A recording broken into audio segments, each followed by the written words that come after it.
Hi, and welcome to another episode of SLP's Wine and Cheese. I'm Deb, And I'm Maria. and here's our podcast.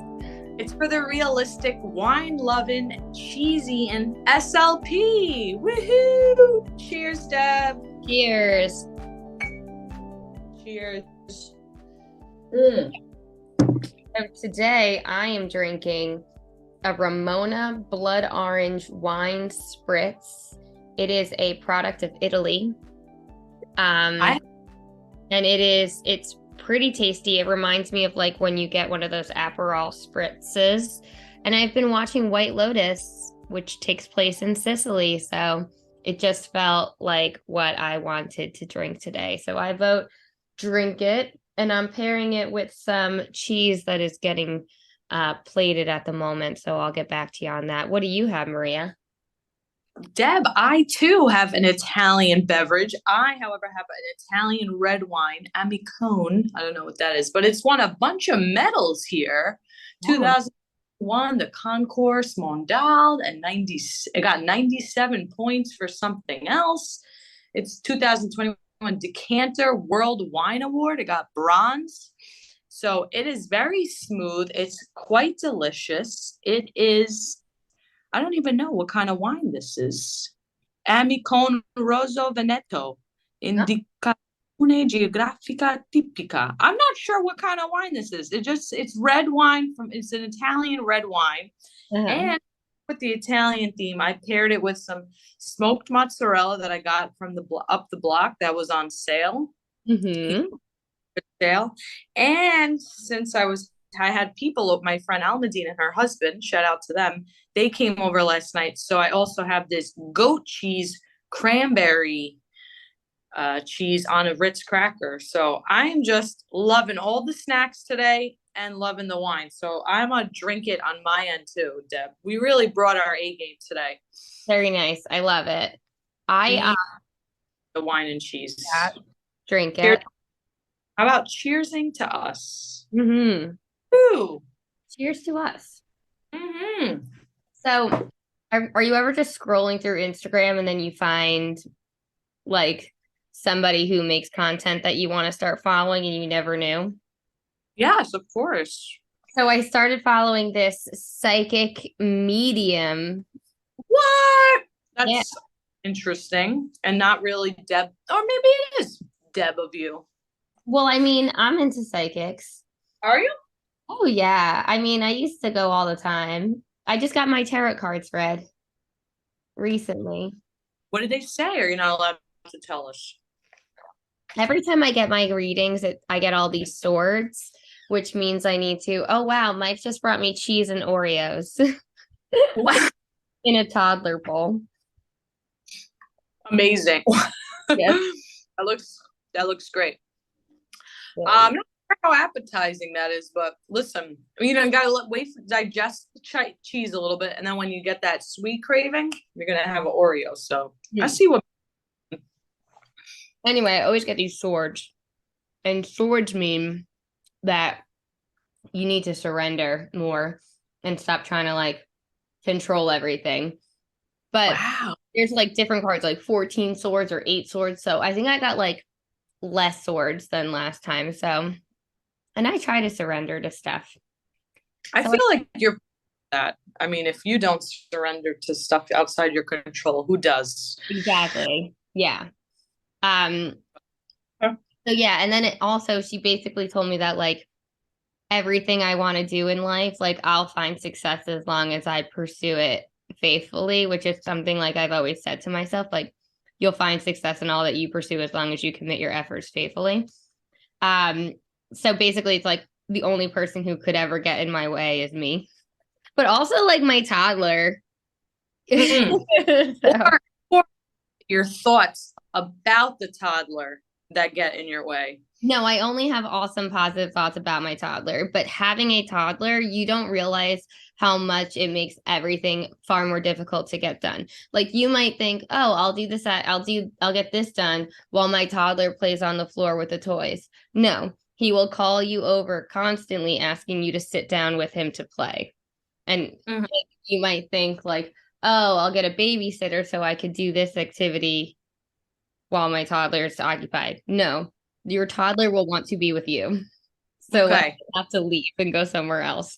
So it's not everything that I thought I would be able to do as a mother. I didn't really have a full understanding until I became a mother. It's easy to Wow. say, oh, you'll just get a babysitter. People are not as willing to babysit your kids as they claim that they will be when they first find out you're pregnant. But then also, your child will not prefer these people. Right. Especially if you're still in the same room. Oh, yeah. Or Yeah. There's you can't work from home and have think that your kid's going to go hang out with somebody else. So, yeah. Or maybe they have to leave the whole, or maybe that is a struggle for working moms. it You sure know, is. sure it is.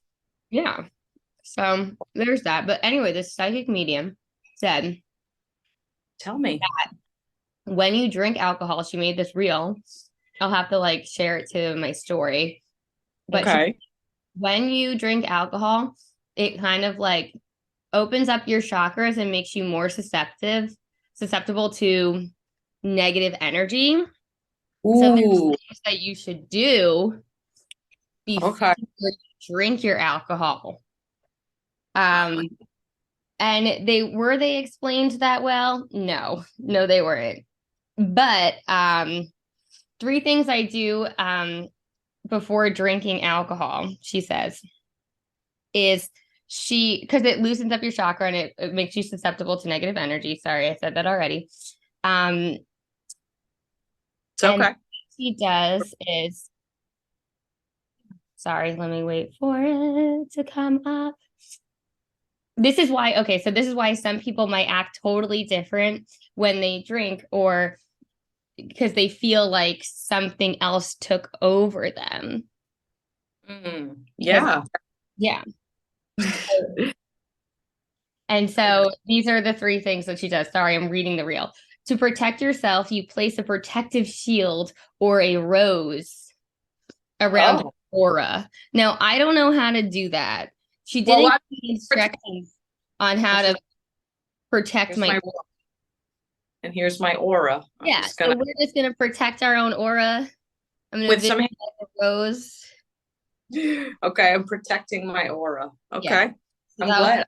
one. I feel just saying that. I'm protecting my aura. I'm protecting my aura. Number two is ground the drink and clear out anyone else's energy and negative energy. I don't know how to ground my drink, but I'm gonna put it on this table. Mm-hmm. Mine. Oh, all right. Hope it feels grounded. Mm-hmm. I'm pushing it down. There Yeah. it is. Mm-hmm. Now I'm gonna set the intention for drinking and send it into the drink while stirring 3 times to the left. Now I don't have a stirrer, but I'm gonna like Wiggle it. whoosh it 3 times to the left. 1, 2, 3. And my intention for this drink is to just have a lovely conversation with you, Maria. Oh, what a sweet little thing. I'm going to do the same intention too, Deb. Here I am. I'm swirling. Let's get rid of all the negative energy in Yeah. this drink. Perhaps that's what it does. And now my intention is That was to. more than 3 times. Okay, overdid it. Oh well. I just sure. My intention is be a fun, realistic SLP and spend that time chatting with you. You know, like we've known each other over 10 years now, from our clinic days to now being like senior SLPs, seasoned SLPs. And it's like, how's work going for you, Deb? You know, It's how's great. life? I'm good. It's great for me too. Life is good, everyone. Cheers. Cheers. Let's drink to that. So Yeah. speaking of SLPs, I wanted to give an SLP shout out on his Instagram handle. It's hard to swallow. I will. So yes, hey, he did mention that my priorities may be out of check because I wasn't on the last week's episode with you and Julie, but I'm on this week. So, you know, I'm just trying to get my priorities back. Manage, you know, I guess like marriage life, work life, the home, and the podcast. So I'm managing. I'm managing. What about you? I feel like, well, you were on the last episode, so you clearly have your I priorities messed up checked. the audio like 3 times. So there's like 3 different versions of the episode out in the interweb. So unless like some people might have the wrong version if they didn't delete it, but I'm pretty sure now it's all updated. It is up. I heard it and then I texted you and you must have like deleted and re-uploaded it and it was fine. Good. So Yeah. So yeah, uh, it's hard to manage, but I do want to still keep doing the podcast. It's just, it's a lot of work, but I enjoy it in the moment for sure. yes, I do as well, Deb. And I love hearing from people who listen to us, and it's just me and Deb doing our thing, like, we always have. And I'm glad that people are like benefiting from it, finding entertainment out of it, and just like finding not even past entertainment, like relief, relief of, oh, I can do this in my session, or, oh, they feel the same way too. I'm not alone out there. Yeah. So, I mean, here we go. Great podcast. Love the humor. This is from Roblox. I love that they combine humor and heavy topics, makes SLP work entertaining. Maria is super funny. thank you. Yeah. Because I know Deb has a comedy background, but Deb has taught me a few things about comedy, like callback, stuff like that. But I appreciate that compliment. Thank you. I'm going to just keep that. Eddie Spaghetti said, fun and informative. This is such a great podcast about SLP, and the women do a great job of making it fun and sharing info on wine-related topics. Highly recommended. Here's Dance World 55555. Hi, I'm Maria, and I too love this podcast. This is you. Okay. Yeah, that's yeah. Here is let me see, a great mix from speech and language songs. We have Stephen Neese. It was a great podcast with a great mix of clinical info and casual conversation. Love this podcast. Learned so many interesting topics with Deb and Maria. We'll keep listening. Johnny show manages to be informative and packed with expert advice while being incredibly lighthearted and funny. A+. So thank you for all of these reviews. We certainly appreciate it. And thank you for listening. For sure. And last week you recorded with Julie and you talked about, I'm glad it's been a while since we had the topic of dysphagia and working with adults. So I'm really glad that we had that topic on there too. But you guys also talk about travel, which we have that coming up after our little segment where we want to talk about. We will have Julie back on the podcast in this episode later on. So Julie and I, we were very chatty. So then, yeah, I knew what you guys do. Yeah. Well, I mean, we've been internet friends for a long time, and we do end up DMing a lot. Oh, okay. I didn't know that. First vocal conversation, really, outside of voice memos. So yeah, the clip that we have today was the first recording we did, which ended up being like kind of chatty and disorganized. So it's like bonus material. She talks a lot about how her Instagram handle is Julie 365 weekends because she took a year-long trip. Yes. And she goes into more detail on that. That is a really great, and I'm kind of like kicking myself that I haven't done that, but I will. But I have taken a lot of summertime, my summers, and spent them like in Europe. So I won't complain. I know Deb will tell me that she's sick of me posting that I'm on vacation. I am not sick of you, but sometimes you're there for like 4 months. I'm like, get home. I just love it because I'm like, is this way of Deb saying she misses me? Or it's me not knowing how to manage my emotions. What is she really trying to communicate? Is it can't be, she really needs me to get home for something. Like, I'm having fun. Right. Yeah, I just miss you. That's all. And I'm jealous. I miss you and I'm jealous. Okay, that's what it is. Okay. The emotions that I'm just not built to manage for sustained periods of time. Okay. At least you're aware of it. That's what I'll say. Maria loves to travel. So when I was chatting to Julie about travel, I was thinking, oh, this is a great topic for Maria. So we thought today, before we bring Julie back, we will talk a bit about travel for us as humans, and then travel as a theme in speech therapy sessions. So Maria, Yes. travel expert, do you love to travel? I do love to travel. People who don't know me, they don't know that I actually was born in Greece and moved to America when I was a baby. So maybe an inherent reason. I always sound like Deb, a reason why I like to travel. But I'm going to recommend 3 Greek islands because everyone, when they find out I'm Greek, they ask me what islands to go to. And everyone has heard of the most common islands, Mykonos and Santorini. I'm not saying they're not beautiful. Research them, be prepared. They are highly expensive. They are the 2 most expensive islands in all of Greece. Greece has hundreds of islands, hundreds, not 10, not 15. You have hundreds to choose from. Right. And if you choose me or Santorini, those are the top 2 most expensive out of hundreds. So if that's your, go for it. Just save up or not, or just, splurge, whatever. It's your life. I'm not going to tell you how to live it.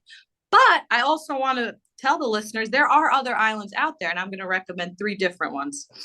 Milos, Milos, and it's actually not too far from Mykonos and Santorini. So even if you did want to check out Milos too, Milos, that's one. Actually, I'm going to do 4, Deb.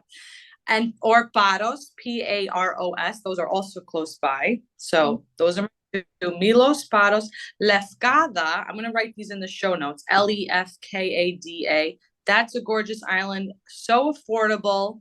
Great nightlife, beautiful beaches. Porto Katsiki is like a beautiful beach. So check that island. Or you could do the southern part of Greece of Crete or Creta, as you heard of it. Maybe have heard of that. And that top place there, I would say go to Chania, Chania. And you could go there for like 5 days and have like gorgeous beaches. They have one that's like pink sand and another one that around has like a lagoon and it has like a castle that you could like hike to. And then if you wanted to do a whole other part of the island, they have like the ancient ruins from like Knossos, it's called. It's like Minoan. It's like very ancient civilization. You might want to check that out too if you're a history buff. So I recommend those islands. They are a lot more affordable. They are just as gorgeous and beautiful and beaches and have great nightlife, great food. Greek people love to party. They love Americans because Americans come and they just want to have fun and they just want to go and have fun. And Greek people, the same thing. So they have a lot in common. That sounds awesome.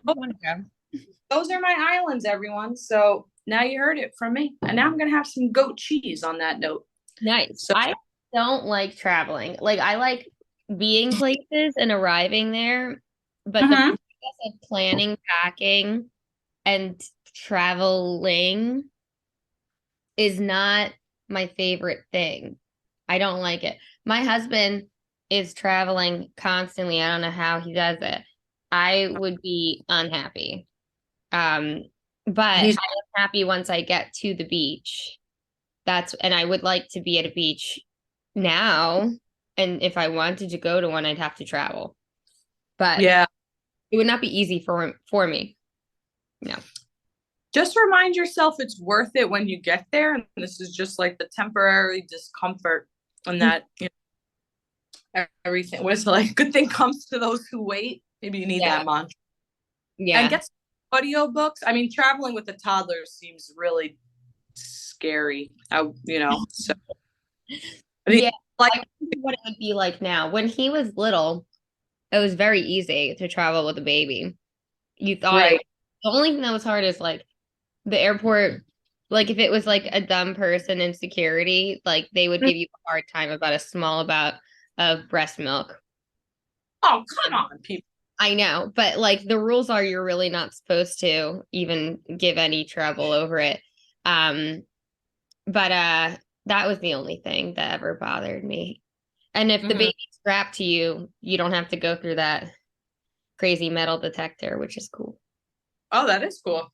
Yeah. Okay. Nice little perk then. Yeah. And then I was thinking we should also talk about like, everyone, a lot of the families that I work with since I'm in private practice, when it's a vacation, it's a holiday time, these people are Mhm. traveling. Right. So, like, they're going places far. Um, Okay. and I just think that talking and recalling these events is a very functional goal in speech therapy. I And agree with that. I agree with that. yeah. So while we constantly have these speech therapy goals of like answering a variety of WH questions, which is good.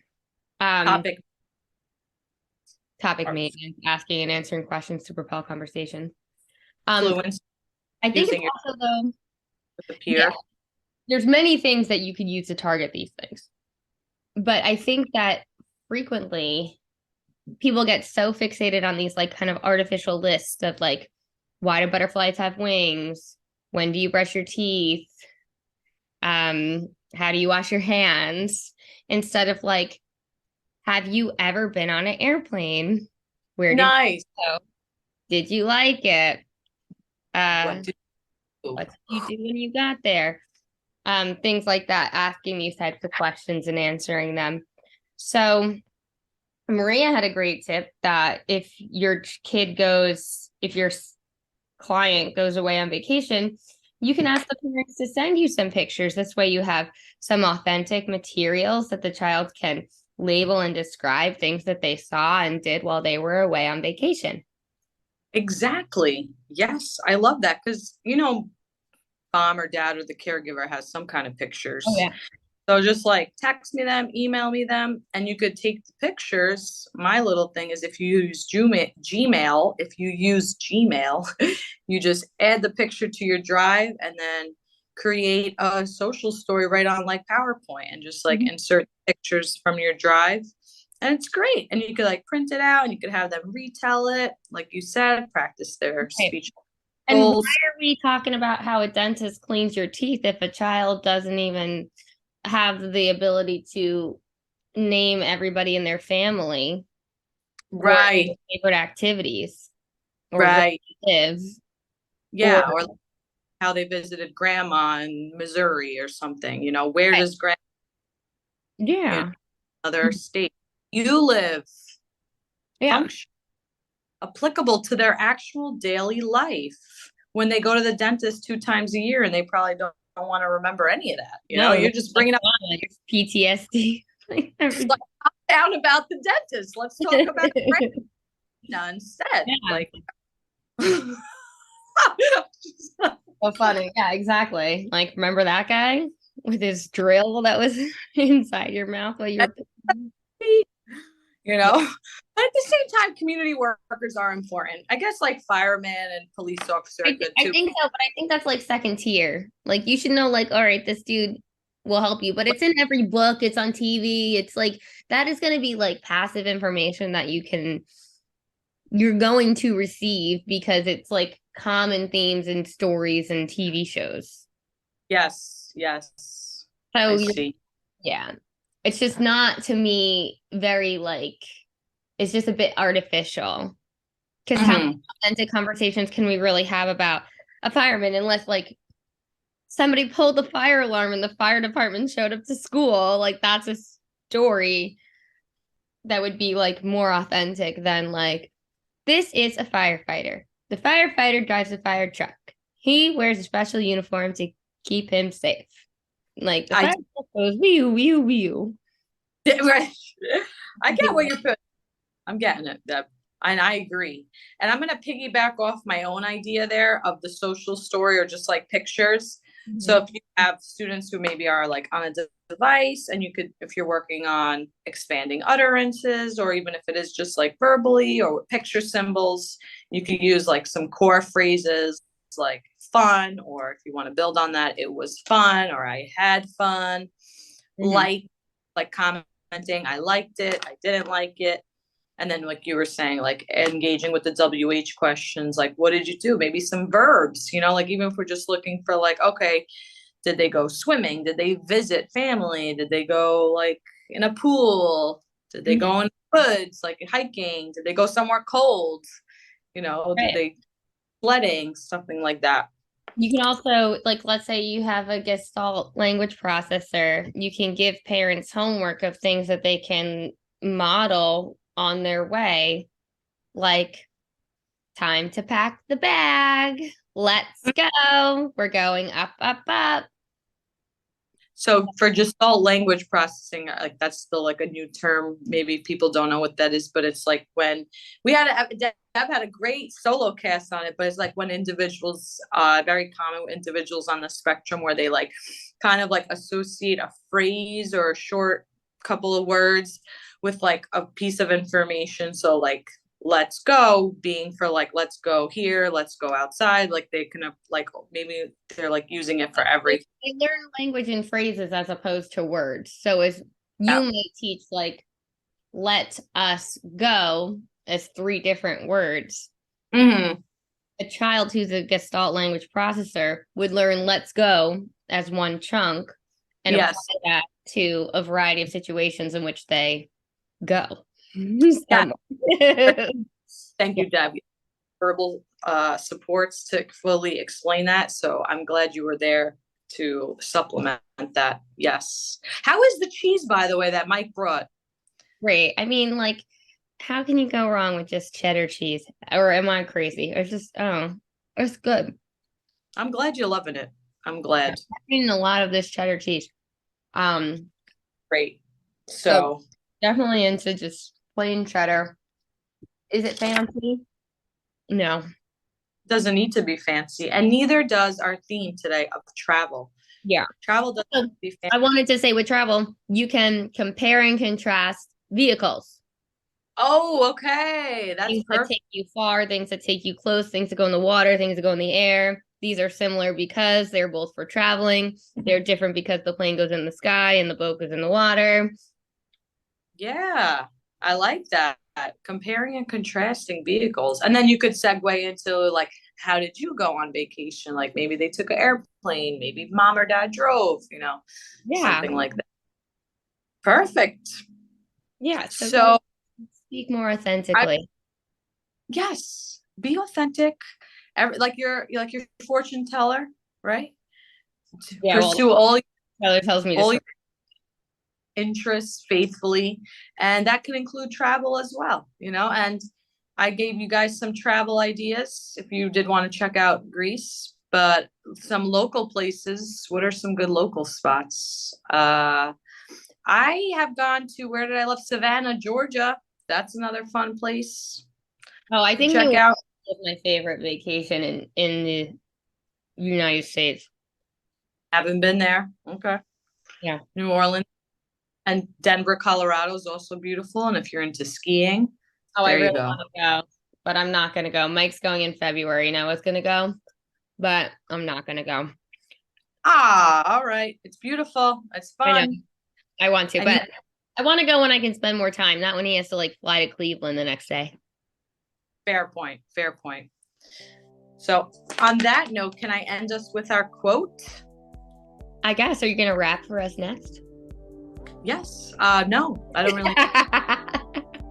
Travel investment in yourself. Yeah. Travel is an investment in yourself because time to see something new, experience the world in a different perspective, new sensory input. That's an investment in yourself. And check out this interview with Deb and Julie. Yeah. But yes, stay tuned for me and Julie. Arrivederci.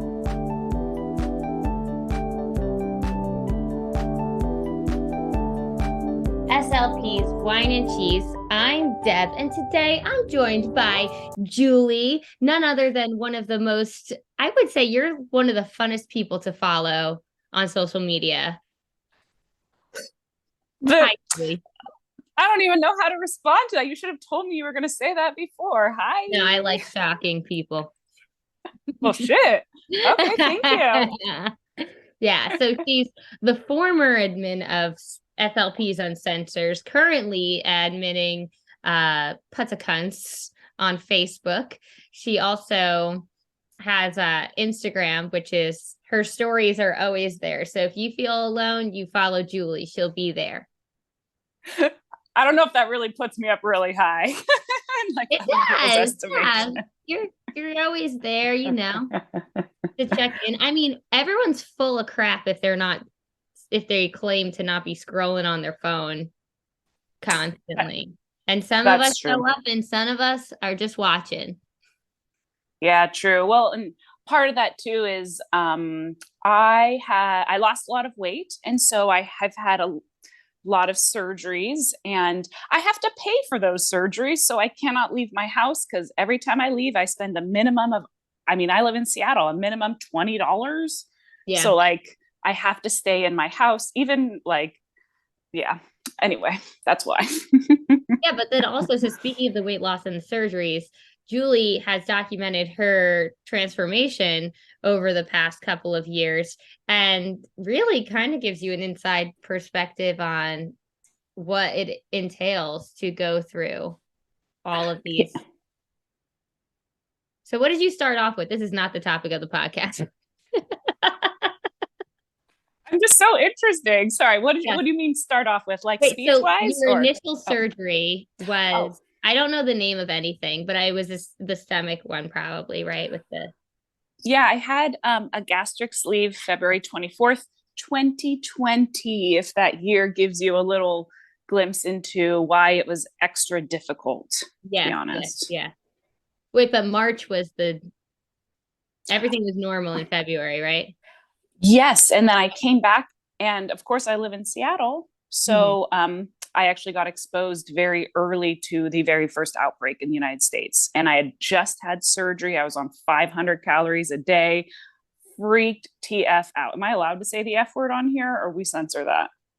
I mean, I could hit the explicit button, but no one's gonna cry. But yeah, so that's what I did, and I lost 100 pounds, and then got my arms and legs done, and then I got my saggy ass boobs done with an entire body lift, and then I did another one to get rid of my love handles. So it's been quite a lot. Yeah, and I mean, like, you've also shown me like what a champ you are with wound care. I'd be like, that's it, I'm done. I can't. Like, my son fell and hit his head. I was like, I got to take off work for a week. Like, well, and I had to work through that. And honestly, it actually helped me get like such a perspective on my patients who might be going through wounds, because like it is so demoralizing, and you're like, I'm never going to get better. And like I actually went into the bathroom at happy hour with some of my nurse coworkers, and showing them my ass, basically being like, do you think this is gonna heal? Like, good. So that's great. So that brings us into so Julie is also obviously an SLP and she works in home health, but are you also like outpatient too? Or no, I work in assisted livings, which is Medicare B. So actually it's kind of outpatient, but not really, because you're in the facility. Got it. But people come in to see. Sorry. So no, people who live in assisted livings now, rehab companies will contract out. Okay. And I'm actually probably leaving that job because, and this is something we could get into, it's not thick and liquids, but I rarely I used to just go there for one patient a day. Oh. Because they don't want to pay you for 8 hours. So you're like, cool, I'm driving there, I'm seeing one patient, I'm earning $5 basically, because I mean, not really. I know, but I feel like you need at least $100 to walk out the door. And you will not get that. I know. I know. So yeah, we are going to get more into that, but you know what I realized? We never even talked about wine. This is where I just go, what is wine? Do I drink? Actually, I did go wine tasting this week. I'm sure you saw that on my stories. Yeah. Yeah. I mean, oh, you had the flights. That was a bad idea. Well, it's a great idea because who doesn't want to taste test? Well, and they were quite delicious. I was pretty excited, but they didn't have like their really fancy wines that I'd Googled beforehand. That was like Tempranillo or something. Uh-huh. And I was all pumped up for those. But yeah, they were tasty. I did the sweet wine one, and ooh. So you like sweet wine? I like sweet.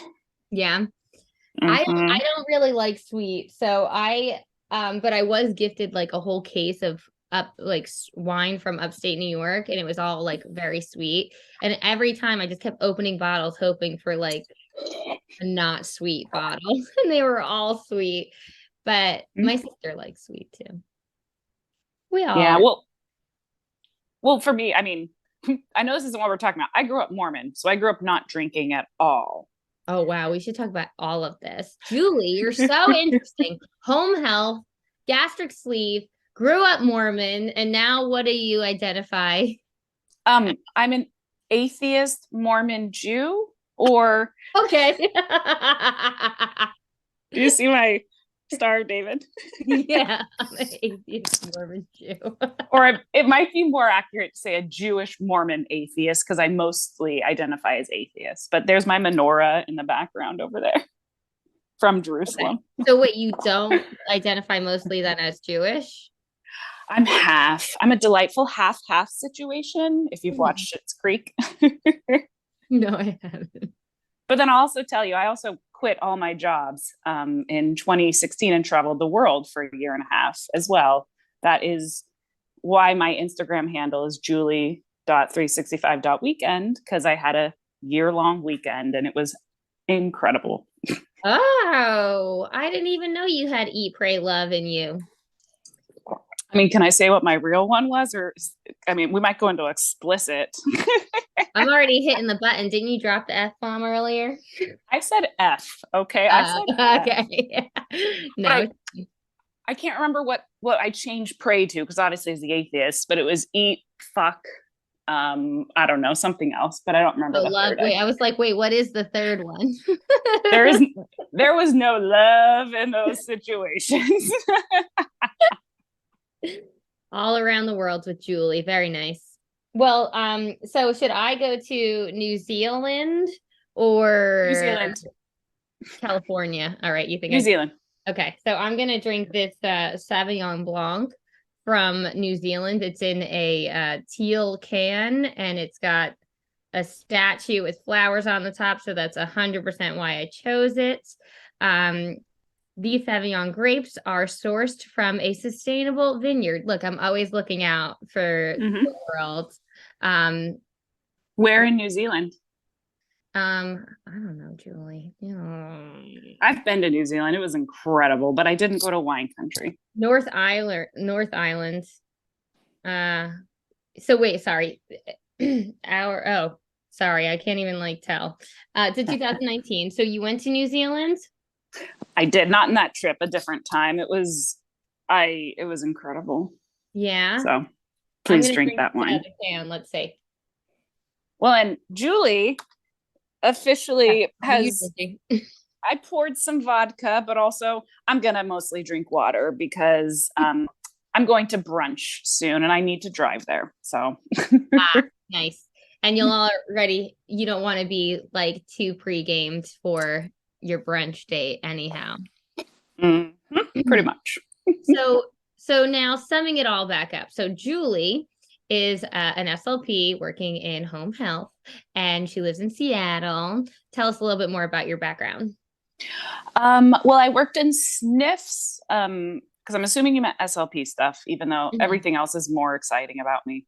But I worked in SNFs for 6-8 years, and I worked in a horrible, horrible, horrible SNF where they wanted me to commit fraud literally every day. And it was with low socioeconomic status folks. I don't know how to say that in a different way.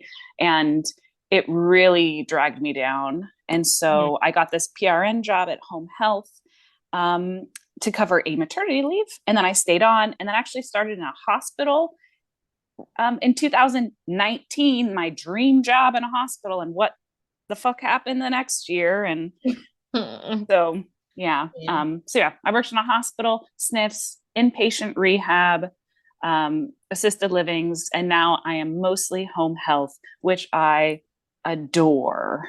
Can you walk me through like what home health kind of entails? Like, what does that job look like in a day? Okay, well, I will say just first of all, I just got a second home health job, but my first one is very cushy. So I really have to preface that. I do love the company I work for. Our productivity is super manageable. And I just have to say that because I know this is not the case for all home health. I'm actually salary. Wow, nice.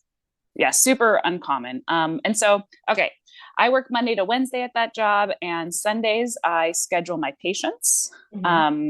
Mondays I wake up and I actually take a ferry to a faraway location, which is incredible because, and I mean, every day I go on the ferry, I'm like, I'm not a tourist. I'm like, the space needle, oh my God. Like, I mean, you see it. And then I reenact the ring all the time with the horse. But so actually, sorry, on that Sunday, I would spend time researching my patients before I schedule them. And then I see only 3 patients when I'm far away. And a majority of the patients are, I mean, right now, we've definitely had a switch in home health, and maybe others can comment if they've noticed it, but they're much more acute. So like I went to Mexico in November and I came back and I had a stroke patient. Oh my God. I thought you just said you had a stroke. No. You need to work on your pause. No, it's because I was a little traumatized. I'd been gone for almost 3 weeks and I walked into an acute stroke. And so basically every visit in home health now is kind of a medical checkup. You're literally like, how are you doing? And my company doesn't require vitals every time, but I'm getting to the point where I'm doing them quite a lot because my patients are getting super dehydrated. They're super deconditioned. I see, they're just very ill. And you're saying prior to the pandemic, it wasn't the case? I would say it wasn't as bad. But like in assisted living facilities, I'm seeing these patients who are like stuck in their room. So they lost, 6 walks a day down to meals at least. Right. And so, and I'm not saying that this kind of stuff wasn't necessary to help prevent the spread. Right. But these patients, they didn't have that social contact. So their cognition has gone down. They're just overall deconditioned. And so all of these patients, even the ones in the home, like I had someone go from spending days at daycare facilities. I feel like that's a little condescending. Day centers for seniors. And they went to this one, actually this Black club that's in my neighborhood. And I was like, I live right there. Yeah. And they went from 5 days a week having activities to spending 18 hours on the floor. On the floor? Yes. Why? I think just they got a little depressed maybe. And actually that actually was one of my biggest success stories. Ended up just getting up, working out every day, going outside, getting the mail, going from aspiration pneumonia because so deconditioned 18 hours on the floor to getting up and moving and doing all this kind of stuff. And that was because of me, even though I'm speech. Right. But we have to use our whole body. And aspiration pneumonia, I mean, if you're moving around more, you're moving your lungs more, hopefully your body can help combat it more. That's one of my ideas. Yeah. Well, we have to elevate our rib cage in order to do that whole, look, I had 3 sips of wine. I can't even talk. Which, by the way, I know this is actually a pretty dry wine. So it's even a bit drier than I would have chosen, but I do like it still. So I vote drink it. But yeah, we need to use, many times parents wonder why I recommend PT for my very young kids who are not speaking. And I'm just like, well, we have to use our whole system in order to produce speech. So if we're not able to, have the breath support to sustained phonation, then we're not going to be able to speak. So maybe we need to be like getting up, jumping around, doing things like that. So yeah, I mean, it does make sense that if an individual is in a stagnant position, they're not utilizing all of the muscles that work together in synergy in order to help you speak and swallow efficiently. Yeah. And I actually just texted my boss on Friday, even though I don't work that job, but I think of things, and asking if our next meeting I can have a Smokey the Bear thing going, how you can prevent aspiration pneumonia, and present to the PTs and OTs. Yeah. Because it's not just on speech. That's great. That's awesome. So I feel like when we first talked about doing this episode, our main idea was that we feel as though people leave grad school thinking that all of dysphagia therapy is a series of thickened liquids. And I'm not going to pretend like that wasn't me, right? Well, I mean, if you're taught that, you're taught that. And like, I walked into speech and I was like, sure, I'll be a speech therapist. And then we took phonetics and I'm like, what the hell is this? I did not know that we were going to be doing this.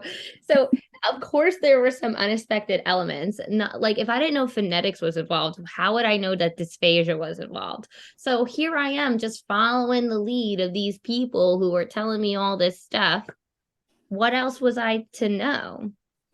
I know. And then I think part of the problem is that we kind of perpetuate that system. Like, I don't want to speak poorly of anybody, right?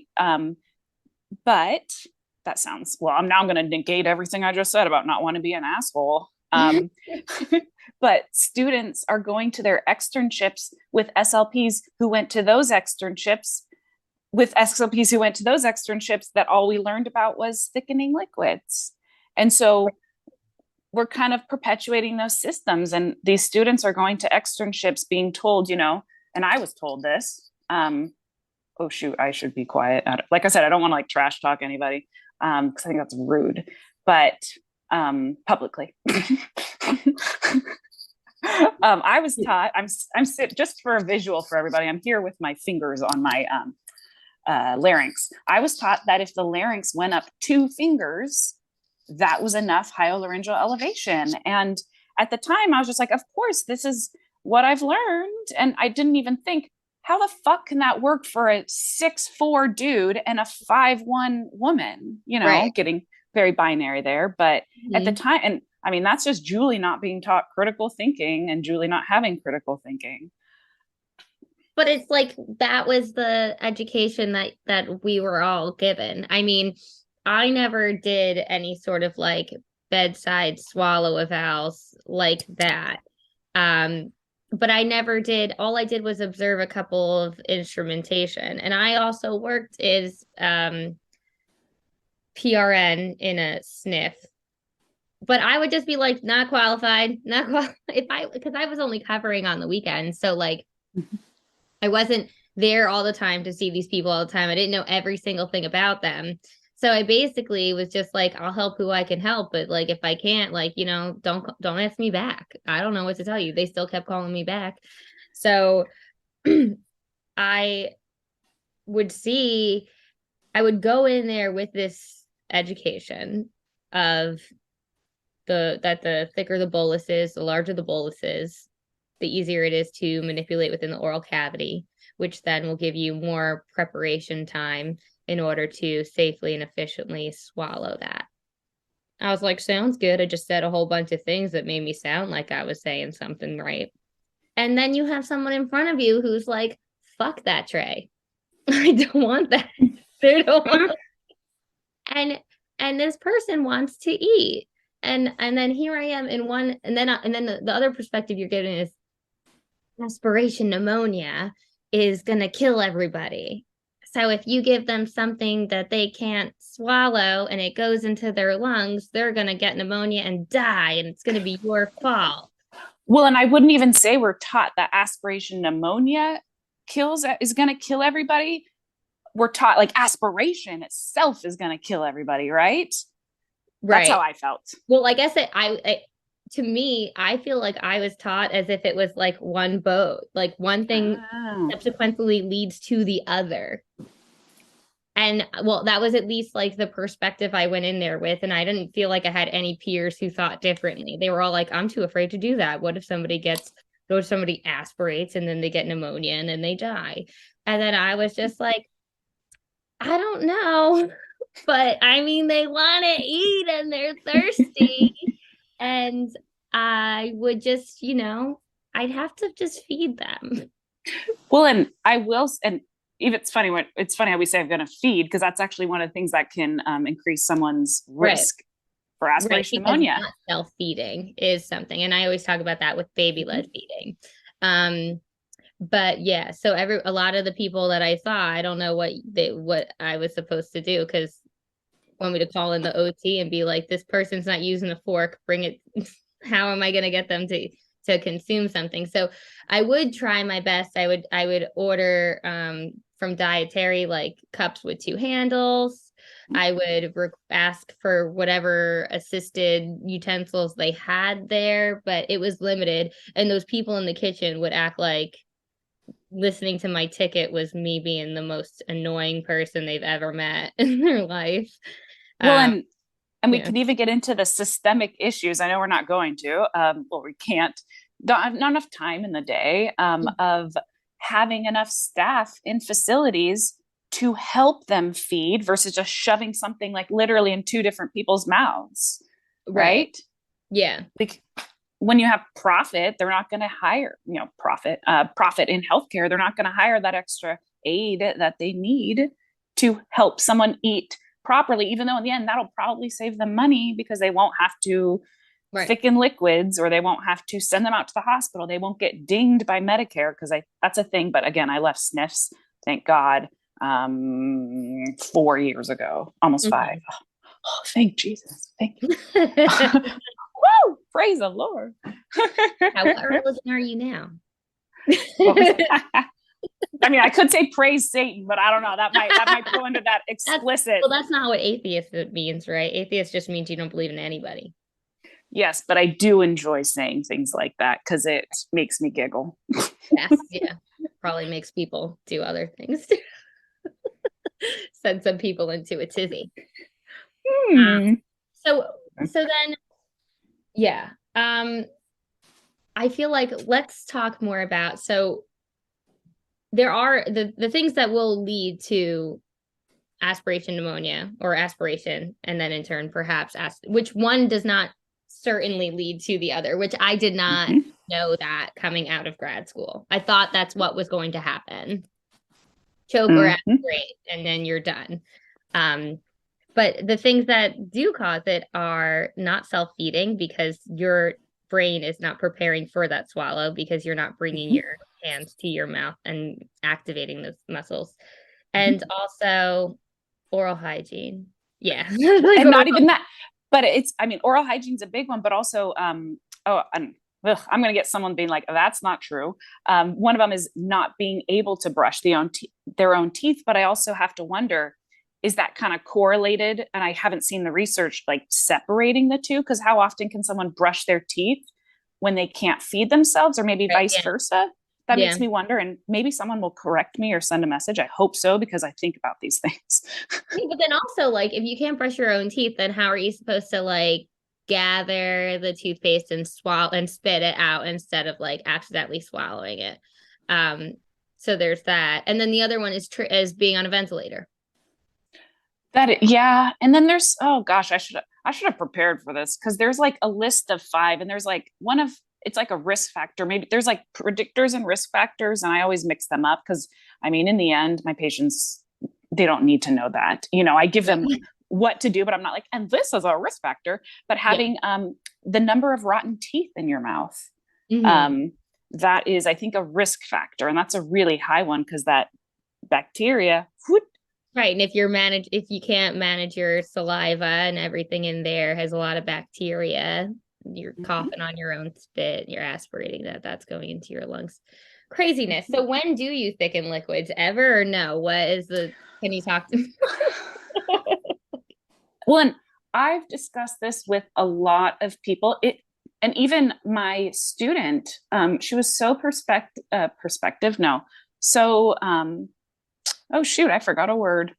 No, it's gone. Perceptive. Shit. Are very, like, one of our last days, we walked to go get Vietnamese coffee together, and she was moving to a hospital. I'll probably send this to her. Hi, baby. And she asked me, so Julie, when, or like, what am I going to say to people? Because she was moving to a hospital, and we actually experienced a hospital SLP really kind of scaring one of our patients, which I've gotten that quite a lot. Being like, you can never do this again, or, and like, I'm like, oh my goodness, you know that they might improve. And she's like, what kind of language should we address? Because I do think in acute, people might benefit. I mean, that's not my area that I was in there. I'm out of acute now because I thought I would like it more than I did. Maybe an acute kind of thing, right? Mm-hmm. Or, post strokes, or even there's some research with some neurodegenerative conditions. But even then, I would really want a swallow study, because what happens with Parkinson's, which is my specialty and the love of my life, I would never say expert, because people with Parkinson's might be a little more of an expert than me on their own condition. But it's my specialty. I've studied a lot. My patients tell me I'm more helpful than their neurologist. And I'm like, holy. But like with those neurodegenerative conditions, a lot of times, oh gosh, I don't even know how to say it, because I say it so informally to my patients more than I ever think about it. But like the constriction, you see what I'm doing? This is literally how I explain it to my patients. Right. It's not as strong. It's not as, wow. I'd never talk about this other than with like the involuntary muscles that are progressing the food down the esophagus. Yes. The pharyngeal constrictors. Yeah.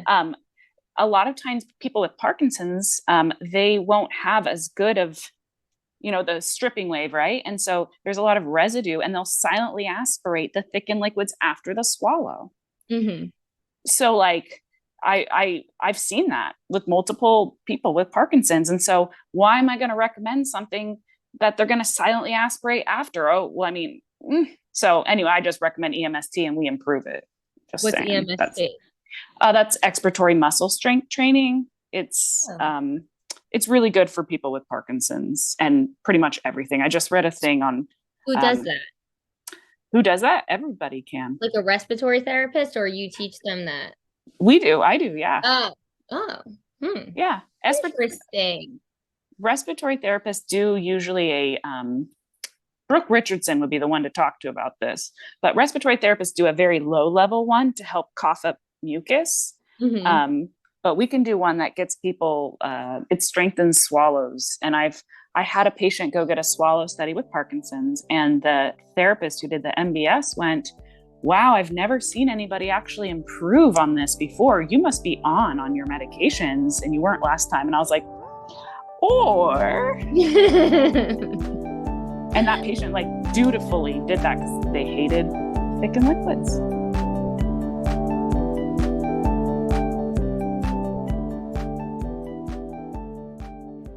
Thanks for listening to SLP's Wine and Cheese podcast. Tune in next week. Bye.